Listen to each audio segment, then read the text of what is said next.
Injil Yohanes ini atau Yohanes ini adalah penulis yang lebih menekankan keilahian Yesus. Ya, saudaraku. Nah, 3 pasal yang saya maksud itu adalah pasal 10, pasal 14, dan pasal 16. Di situ terangkum ajaran Yesus tentang Tritunggal. Ya. Nah, ya, kita mulai dulu dari pasal 10. Ya, saudaraku, ayat yang ke-15. Ya, di situ dikatakan bahwa Yesus sedang mengajar kepada orang-orang pada waktu itu. Maka sampailah kepada ayat 15, di situ dikatakan bahwa Bapa mengenal aku dan aku mengenal Bapa. Jadi sudah ada Bapa, ya, Bapa mengenal aku mengenal Bapa, dan aku memberikan nyawaku bagi domba-dombaku. Ya, konteksnya di situ adalah Yesus mengatakan bahwa aku adalah gembala, ya, yang sejati terhadap domba-domba. Ya, kemudian sampailah kepada ayat ini, ayat 17. Bapa mengasihi aku, oleh karena aku memberikan nyawaku untuk menerimanya kembali. Jadi, Bapa mengasihi aku, Bapa mengasihi aku. Tidak ada seorang pun, 18, tidak ada seorang pun mengambilnya daripadaku, nyawaku, melainkan aku memberikannya menurut kehendakku sendiri. Aku berkuasa memberikannya dan berkuasa mengambilnya kembali. Inilah tugas yang kuterima dari Bapa. Jadi berkali-kali Yesus menyebut Bapa. Bapa mengasihi aku, Bapa mengenal aku mengasihi Bapa, dan seterusnya. 19. Maka timbullah pula pertentangan di antara orang-orang Yahudi karena perkataan itu. Banyak di antara mereka yang berkata, ia kerasukan setan dan gila. Ya, mengapa kamu mendengarkan dia? Ya, jadi mereka berkata ini orang mulai kerasukan setan dan gila karena mengklaim dirinya anak Allah, dia punya Bapa dan dia adalah anak Allah, ya. 21. Yang lain berkata, itu bukan perkataan orang kerasukan setan. Dapatkah setan memelekkan mata orang buta? 30. Aku dan Bapa adalah satu, ya. Aku dan Bapa adalah satu. Ada dua tapi satu, ya. Sekali lagi orang-orang Yahudi mengambil batu untuk melempari Yesus gara-gara statementnya itu yang berkata bahwa aku dan Bapa adalah satu. Aku mengenal Bapa, Bapa mengasihi aku. Ya. Kata Yesus kepada mereka, banyak pekerjaan baik yang berasal dari Bapakku kuperlihatkan kepadamu. Pekerjaan manakah di antaranya yang menyebabkan kamu mau melempari aku? Jawab orang-orang Yahudi itu, bukan karena suatu pekerjaan baik, maka kami mau melempari engkau, melainkan karena engkau menghujat Allah. Dan karena engkau sekalipun hanya seorang manusia saja menyamakan dirimu dengan Allah. Problemnya di sini. Jadi Yesus sendirilah pencetus Tritunggal. Doktrin Tritunggal itu bukan dari bapak-bapak gereja. Yesus yang memperkenalkannya, Yesus yang mengajarkannya, walaupun waktu itu tidak menggunakan istilah Tritunggal, tetapi 3 pribadi itu real, nyata, dan diulang-ulang berkali-kali. Dari ayat-ayat yang saya baca tadi, saudara bisa lihat Bapa aku, bolak-balik, bolak-balik, bolak-balik. Ya, jadi ini pengajaran Yesus, bukan pengajaran bapak gereja. Ini Alkitab yang mengatakannya, ya, saudaraku, ya.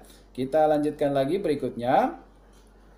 Ya, dan di sini Yesus kita lihat dari kalau kita baca keseluruhannya, ya, waktu dia ditentang oleh orang-orang Yahudi, Yesus tidak berusaha meyakinkan mereka bahwa aku inilah Allah yang esa yang ada dalam Taurat Ulangan 6 ayat 4 tadi. Ya. Justru dia sangat menekankan bahwa aku dalam Bapa, Bapa dalam aku. Ya, jadi 2 pribadi. Jadi Yesus ini boleh dibilang menggugat apa yang diyakini orang Israel, menggugat keesaan Allah yang sudah diyakini sekian lama oleh orang-orang Yahudi. Dan sebenarnya kalau Yesus mau cari aman dan gampang, ya, supaya tidak terancam nyawa, ya, harusnya dia berkata, ya, akulah Allah yang esa, yang ada dalam perjanjian lama Ulangan 6 ayat 4 itu, yang sekarang menjadi manusia. Jadi sekarang ini di sorga tidak ada siapa-siapa. Karena aku lagi di sini, Allah yang esa yang di Ulangan 6 ayat 4 ini sekarang lagi di sini. Di sorga tidak ada siapa-siapa. Aku untuk sementara terbatas oleh ruang dan waktu. Untuk sementara aku tidak maha hadir.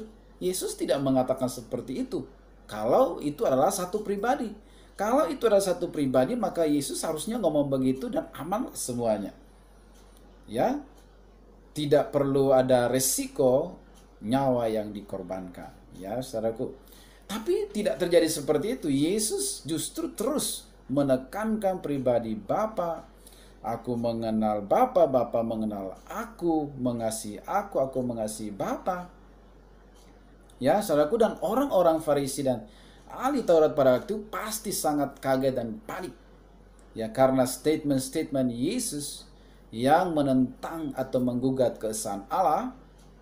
Ya, sementara mereka sudah didoktrin begitu lama bahwa Allah itu esa, saudaraku.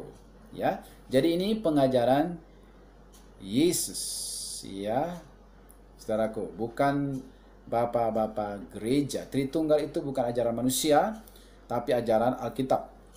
Ya, kita lanjutkan lagi kepada Yohanes 14, pasal yang kedua. Ya, situ ayat 1 dikatakan, janganlah gelisah hatimu. Percayalah kepada Allah, percayalah juga kepadaku.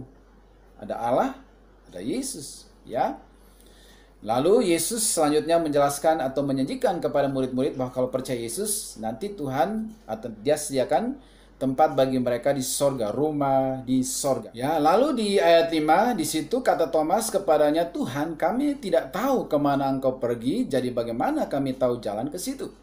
Lalu muncullah statement Yesus yang terkenal, kata Yesus kepadanya, Akulah jalan dan kebenaran dan hidup. Tidak ada seorang pun yang datang kepada Bapa kalau tidak melalui aku. Jadi kalau mau ke Bapa, lewat aku. Ada Bapa di sana, kalau mau ke sana lewat aku. 7. Sekiranya kamu mengenal aku, pasti kamu juga mengenal Bapakku. Sekarang ini kamu mengenal Dia dan kamu telah melihat Dia. Ya, saudaraku. Ya. Jadi sekarang kamu telah, kalau sekalian melihat aku sekarang, ya, kamu telah melihat Dia. Aku inilah firman yang diberi wujud, yang diberi jasad. Aku yang menciptakan dunia dulu, tapi karena kepentingan penyelesaian solusi terhadap dosa manusia, maka firman ini menjadi manusia dan diam di antara kita, diberi wujud, diberi jasad. Ya, untuk menyelamatkan manusia, dan hal ini saya sudah jelaskan di video sebelumnya. Ya, 8. Kata Filipus kepadanya, Tuhan, tunjukkanlah Bapa itu kepada kami. Itu sudah cukup bagi kami. 9. Kata Yesus kepadanya, telah sekian lama aku bersama-sama kamu Filipus, namun engkau tidak mengenal aku. Barang siapa telah melihat aku, ia telah melihat Bapa. Ya, siapa melihat aku sudah melihat Bapa. Kami ini satu hakikat. Ya, bagaimana engkau berkata tunjukkanlah Bapa itu kepada kami? Ya, 10. Tidak percayakah engkau bahwa aku di dalam Bapa, Bapa di dalam aku? Ya, apa yang aku katakan kepadamu tidak aku katakan dari diriku sendiri, tetapi Bapa yang diam dalam aku, Dialah yang melakukan pekerjaannya. Percayalah kepadaku bahwa aku dalam Bapa dan Bapa dalam aku, atau setidaknya percayalah karena pekerjaan-pekerjaan itu sendiri. Saudara lihat, bolak-balik Bapa, aku, Bapa, aku. Ini pengajaran Yesus. Tritunggal itu pengajaran Yesus. Yesus sang pengajar Tritunggal. Ya. Kemudian dalam pasal 14 juga, di situ akhirnya juga Yesus menjanjikan Roh Kudus, pribadi yang ketiga. Ya, ayat 16. Aku akan minta kepada Bapa dan Ia akan memberikan kepadamu seorang penolong yang lain. Jadi aku Bapa akan minta kepada Bapa ini supaya Dia memberikan seorang penolong yang lain supaya Ia menyertai kamu selama-lamanya, yaitu Roh kebenaran dan seterusnya. Ya, jadi Yesus minta kepada Bapa supaya diberikan pribadi yang lain, yaitu Roh Kudus. 18. Aku tidak akan meninggalkan kamu sebagai yatim piatu, aku datang kembali kepadamu melalui Roh Kudus. Bukan Dia turun lagi bukan mengubah wujudnya di sorga lalu datang lagi dalam bentuk roh, ya, tetapi maksudnya dia datang kembali dalam Roh Kudus, karena Roh Kudus itu mengatakan segala sesuatu yang Yesus katakan, ya, seperti itu. 25, semuanya itu kukatakan kepadamu selagi aku berada bersama-sama, ya, dengan kamu. Ya, 23, jawab Yesus, jika seorang mengasihi aku, ia akan menuruti firman-Ku dan Bapa-Ku akan mengasihi dia. Perhatikan, dan kami akan datang kepadanya dan diam bersama-sama dengan dia. Ada kata kami, aku dan Bapa, kami akan datang kepadanya dan diam bersama-sama dengan dia. Kalau di Kejadian 1 ayat 26, di situ dikatakan, baiklah kita. Karena waktu itu, ya, diskusi atau obrolannya adalah di antara Allah Bapa, Anak, Allah Roh Kudus. Maka dikatakan, marilah kita. Kalau sekarang karena ini dinyatakan kepada orang lain, maka Yesus berkata, maka kami akan datang kepadanya dan diam bersama-sama dengan dia. Luar biasa, ya. 26, tetapi penghibur yaitu Roh Kudus yang akan diutus oleh Bapa dalam namaku, dialah yang akan mengajarkan segala sesuatu kepadamu dan akan mengingatkan kamu akan semua yang telah kukatakan kepadamu. Jadi Roh Kudus itu melakukan kehendak Yesus. Semua yang Yesus katakan itu akan diingatkan kembali oleh Roh Kudus. Ya, berikut. Oke, namun benar yang kukatakan ini kepadamu adalah lebih baik, lebih berguna bagi kamu jika aku pergi, sebab jikalau aku tidak pergi, penghibur itu tidak akan datang kepadamu, tetapi jikalau aku pergi, aku akan mengutus dia kepadamu, yaitu Roh Kudus. Dan kalau ia datang, yaitu Roh Kudus, ia akan menginsafkan dunia akan dosa, kebenaran, dan penghakiman. Ayat 13. Tetapi apabila ia datang, yaitu Roh Kudus, Roh kebenaran, ia akan memimpin kamu ke dalam seluruh kebenaran, sebab ia tidak akan berkata-kata dari dirinya sendiri, tetapi segala sesuatu yang didengarnya, itulah yang dikatakannya, dan ia akan memberitakan kepadamu hal-hal yang akan datang. Ya, jadi apa yang didengar dari Yesus, itu yang dia katakan. Ya, 3, tetapi 1. 14. Ia akan memuliakan aku. Roh Kudus memuliakan Yesus. Roh Kudus itu membawa orang kepada Yesus. Jadi waktu kita terima Yesus, Roh Kudus dalam hati kita, Roh Kudus itu menuntun kita mengenal Yesus. Seperti itu. Sebenarnya tidak sulit, ya, untuk memahaminya kalau kita membacanya dengan dipimpin oleh Roh Kudus. 15. Segala sesuatu yang Bapa punya adalah aku punya, sebab itu aku berkata, ia akan memberitakan kepadamu apa yang diterimanya daripadaku. Sangat jelas, ya. Roh Kudus memuliakan Yesus, mengingatkan apa yang sudah diajarkan oleh Yesus, menuntun kita untuk mengenal Yesus. Ya, saudaraku, membuka pikiran kita untuk mengenal siapa pribadi Allah, siapa pribadi Yesus. Itulah pekerjaan Roh Kudus. Ya, yang mati di kayu salib, ya, Yesus untuk menebus dosa kita. Itulah anak Allah. Ya, dan Allah adalah Bapa. 3, namun 1. Tidak ada membingungkan sebenarnya, tidak ada yang sulit untuk dipahami, ya, saudaraku. Jadi, ya, ini, ya, tadi ini yang pasal 16, ya. Jadi artinya 3 pasal saja dari 1 kitab Injil, yaitu Injil Yohanes, sudah jelas, clear. Ada Allah Bapa, ada anak Allah yaitu Yesus, dan ada Roh Kudus. Ini sekali lagi bukan doktrin denominasi tertentu. Inilah doktrin Yesus. Yesuslah sang pengajar Tritunggal. Menolak Tritunggal berarti menolak ajaran Yesus. Ini adalah ajaran yang alkitabiah, menolak ajaran Tritunggal, menolak kitab suci. Ya. Dan Yesus begitu tanda kutip getol, ya, menjelaskan Bapa, menjelaskan tentang dirinya dan juga Roh Kudus, bahkan sampai detik-detik, ya, terakhir kehidupannya pun, ya, dia masih mengatakan hal itu, seperti yang tercatat dalam Matius 26 ayat 63. Waktu itu Yesus sudah diperhadapkan di mahkamah agama.